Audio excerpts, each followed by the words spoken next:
अगस्त 1947 में जब इंडिया को ब्रिटिश रूल से इंडिपेंडेंस मिली, वहीं दूसरी तरफ भयंकर बंटवारा हुआ। इंडिया और पाकिस्तान का ये इंसिडेंट इतिहास का सबसे बड़ा माइग्रेशन में से एक माना जाता है। लाखों हिंदू और सिखों ने इंडिया की तरफ माइग्रेट करना शुरू किया और मुस्लिम्स ने पाकिस्तान की तरफ मूव करना शुरू किया। इस माइग्रेशन के दौरान काफी दंगे हुए और काफी लोगों ने अपनी जान गंवाई।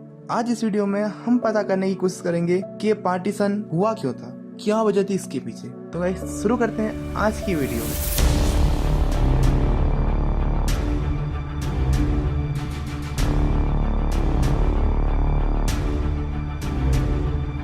देश का पार्टीशन 14 अगस्त 1947 के दिन हुआ था, लेकिन इसकी नींव बहुत पहले रख दी थी। बहुत से लोगों को यह लगता है कि पार्टीशन की असली वजह यह थी कि हिंदू और मुस्लिम कभी साथ में नहीं रह सकते। इन दोनों कम्युनिटीज का कल्चर इतना अलग था कि वो कभी हिस्ट्री में एक साथ नहीं रहे। इसके पीछे कुछ लोगों का कहना है कि इतिहास में पिछले हजारों सालों में जो लड़ाइयाँ हुई थी सब रिलीजन के बेसिस पे हुई थी, लेकिन ये सब सच नहीं है। हाँ, बहुत सी लड़ाइयाँ रिलीजन की बेसिस पे हुई थी और कुछ मुस्लिम लीडर बहुत ज्यादा क्रूर थे, जैसे मोहम्मद गौरी, महमूद गजनवी, जिन्होंने लोगों पे अत्याचार किया।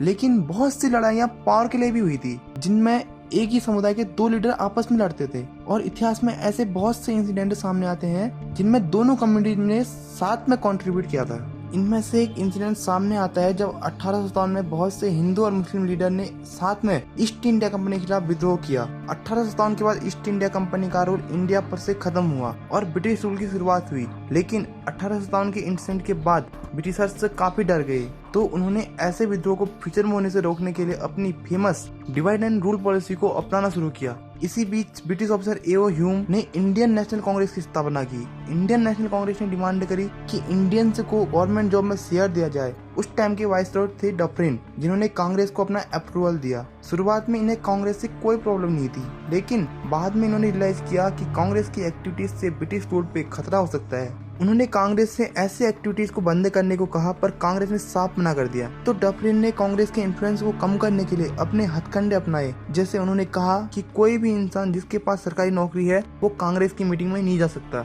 इसके बाद इन्होंने अपने कुछ लॉयल लोगों की मदद ली, जिनका काम देख में कांग्रेस इन्फ्लुएंस को कम करने का था, जिनमें से एक थे सैयद अहमद खान और एक थे राजा शिव प्रसाद। 1857 के आसपास सैयद अहमद खान ने लोगों को स्पीच देना शुरू किया और लोगों को कहा कि लोग कांग्रेस से दूर रहें और ब्रिटिश राज को सपोर्ट करें। इन्होंने लोगों को कहा कि अगर ब्रिटिश छोड़कर चले जाएंगे तो हिंदू मुस्लिम के खिलाफ अत्याचार शुरू कर देंगे, और यही से टू नेशन थ्योरी की शुरुआत हुई। इनके ऐसे भाषणों का रिजल्ट ये हुआ कि ऐसे लोग जो इनकी बातों पर बिलीव करते थे, उन्होंने 1906 में ऑल इंडिया मुस्लिम लीग की शुरुआत की और इन्होंने मुस्लिम के लिए सेपरेट इलेक्टोरेट्स की डिमांड की, जिसका मतलब था कि कुछ ऐसी सीट्स होंगी जिसपे सिर्फ मुस्लिम कैंडिडेट्स ही खड़े हो सकते हैं और वोट भी मुस्लिम ही दे सकते हैं। लेकिन कांग्रेस के अपोज में थी। उनका मानना था कि देश इससे दो भागों में बढ़ जाएगा। उस टाइम पे कांग्रेस के लीडर जिन्ना थे, लेकिन ब्रिटिश ने यह डिवाइड एंड रूल का एक और मौका देखा और सेपरेट इलेक्टोरेट्स को अप्रूव दे दिया। इसके बाद ब्रिटिश ने भी सिख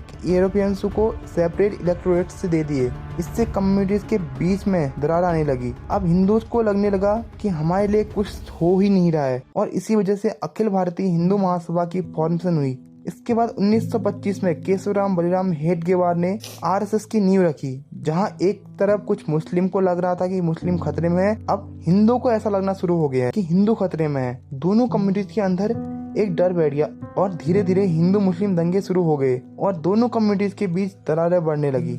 रहमत अली ने जनवरी 1933 में पाकिस्तान देश की डिमांड करी। इन्होंने कहा कि पंजाब, अफगान, कश्मीर, सिंध और बलूचिस्तान को एक मुस्लिम स्टेट बना देना चाहिए। दूसरी तरफ 1937 के हिंदू महासभा सेशन में टू नेशन रिजोल्यूशन को एडॉप्ट किया गया। जब वर्ल्ड वॉर 2 में इंडियन सोल्जर्स ने पार्टिसिपेट करने से मना कर दिया और उसके बाद जब क्विट इंडिया मूवमेंट हुआ, तो ब्रिटिश राज को अपना कंट्रोल लॉस दिखाई दिया। अलग अलग पार्टी लीडर के इंडिपेंडेंट नेशन के अलग अलग व्यू थे। महात्मा गांधी और नेहरू ने यूनाइटेड इंडिया की मांग रखी, लेकिन जिन्ना का कहना था कि दंगों से जो लोगों के बीच में नफरत आई है उसे दूर करना नामुमकिन है। उन्होंने टू नेशन डिवीजन का व्यू रखा। फरवरी 1947 में ब्रिटिश राज ने इंडिया से 30 जून 1948 तक विड्रॉ करने का अनाउंस किया। ब्रिटिश गवर्नमेंट और इंडियन लीडर्स के बीच नेगोशिएशन हुआ, जिसमें जवाहरलाल नेहरू इंडियन नेशनल कांग्रेस को रिप्रेजेंट कर रहे थे और मोहम्मद अली जिन्ना मुस्लिम लीग को रिप्रेजेंट कर रहे थे, जिसमें जिन्ना ने मुस्लिम के लिए एक अलग नेशन की मांग रखी। 3 जून 1947 के दिन British viceroy Lord Louis Mountbatten ने उनके इंडिपेंडेंस प्लान की घोषणा की और इसी के साथ पार्टीशन को भी ऑफिशियली अनाउंस कर दिया गया और अगस्त 1947 में इंडिया को इंडिपेंडेंस देने की अनाउंसमेंट कर दी, जो कि उनके ओरिजिनल प्लान से 1 साल पहले की डेट। सिरिल रेडक्लिफ को इंडिया और पाकिस्तान की नई बाउंड्री फिक्स करने के लिए 6 हफ्तों का टाइम दिया गया। रेडक्लिफ ने मैप के बीच में एक लाइन बना दी, एक पार्ट को पंजाब और दूसरे पार्ट को बंगाल का नाम दे दिया।